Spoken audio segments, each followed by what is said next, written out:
बाल अपराध की रोकथाम, परिवार की रोकथाम, परिवार का उत्तम वातावरण, जनसंख्या वृद्धि पर नियंत्रण, बालकों को उचित दिशा निर्देश, बालकों के अध्ययन की उचित व्यवस्था, बालकों पर नियंत्रण।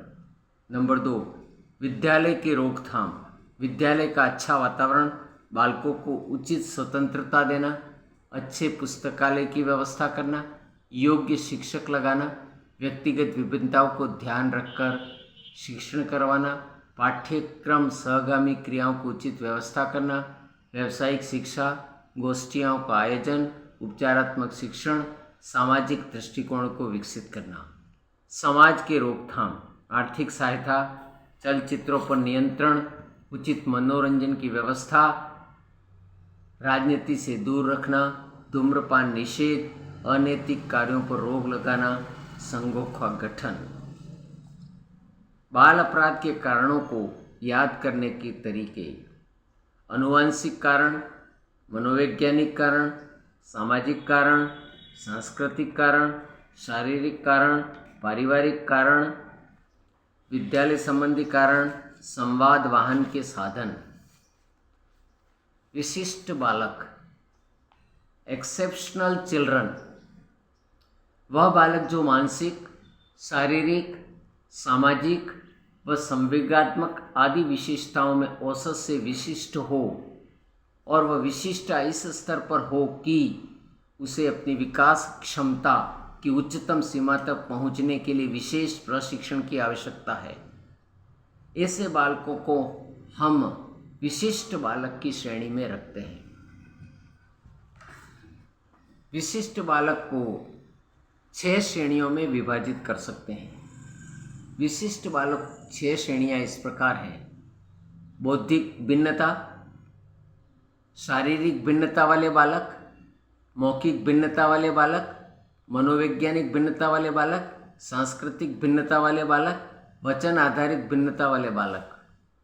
प्रारंभिक विद्यालय के 1000 बालकों में से लगभग 500 बालकों में से कुछ में विशिष्टता पाई जाती है। यह कथन वार्लिन ने दिया है। प्रतिभावान, सृजनात्मक, मानसिक रूप से पिछड़े, शैक्षिक रूप से पिछड़े आदि बालक विशिष्टता की किस श्रेणी में आते हैं? बौद्धिक भिन्नता वाली श्रेणी में। बाल अपराध समस्यात्मक, संवेगात्मक, कुसमयोजित बालक विशिष्टता की श्रेणी में आते हैं। मनोवैज्ञानिक भिन्नता वाली श्रेणी के अंतर्गत आते हैं।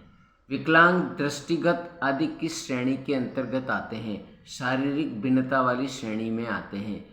वाक् क्षति युक्त, भाषा विकलांगता वाले बालक विशिष्टता वाले बालकों में कौन सी श्रेणी है?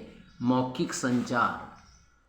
समस्यात्मक बालक, किस मनोवैज्ञानिक ने यहाँ कहा है कि समस्यात्मक बालक में वे जिनका व्यवहार अथवा व्यक्तित्व गंभीर रूपेण असाधारण होता है? वैलेंटाइन ने कहा है। कक्षा से भाग जाने वाला, चोरी करना, अनुशासनहीनता दिखाना, क्रोध करना, धमकी देना आदि बातें किस श्रेणी के बालक के अंतर्गत आती हैं? समस्यात्मक बालक। समस्यात्मक बालकों के कारण कौन कौन से हैं? बौद्धिक दोष, शारीरिक दोष, सामाजिक दोष, पारिवारिक वातावरण, फिल्मी साहित्य, जातीय भेद इत्यादि। समस्यात्मक बालकों को सुधारने की प्रमुख पद्धतियाँ कौन सी हैं? परामर्श पद्धति, मार्गदर्शन पद्धति, अध्यापकों द्वारा उत्तरदायित्व, अतिरिक्त कार्य देकर, निसंकोच आलोचना करके। क्रोध आक्रमणकारी व्यवहार द्वारा व्यक्त किया जाता है। यह कथन किसका है? क्रो एंड क्रो का है। तोड़फोड़ करना, वस्तुओं को फेंकना, व्यंग करना, खरोचना आदि किस तरह के बालकों के लिए विशिष्टता होती है? क्रोधित बालकों के लिए। भय, डर अनेक बालकों की झूठी बातों का मूल कारण है। यह कथन किसका है? स्ट्रेंग का। प्राय बालक झूठ बोलते हैं, इसके पीछे मूलभूत कारण कौन से हैं? मिथ्याभिमान, प्रतिशोध, स्वार्थता, मनोविनोदता, द्विविधा, डर, वफादारीता। समस्यात्मक बालक कौन कौन से होते हैं? चोरी करने वाले, झूठ बोलने वाले, क्रोधित स्वभाव वाले, एकांत प्रिय, आक्रमणकारी व्यवहार, भयभीत रहने वाले, गृह कार्य न करने वाले, कल्पना कीजिए कि आपकी कक्षा में कुछ बालक बालिकाएं चोरी करते हैं। उनकी इस प्रवृत्ति का कारण है अज्ञानता। कल्पना कीजिए कृतिका क्लासेस में एक बालक चोरी करते हुए पकड़ा गया तो सर को क्या करना चाहिए? बालक को चोरी से होने वाली हानियों के बारे में बताया जाना चाहिए। भविष्य ऐसा न करने की चेतावनी देनी चाहिए। माना कि आप किसी कक्षा में बच्चे का बहुत शांत स्वभाव से अध्ययन कर रहे हैं। एक बच्चा अत्यधिक क्रोध करता है, तो इसके लिए आप क्या कहेंगे? क्रोध के दुष्प्रभावों से अवगत कराएंगे।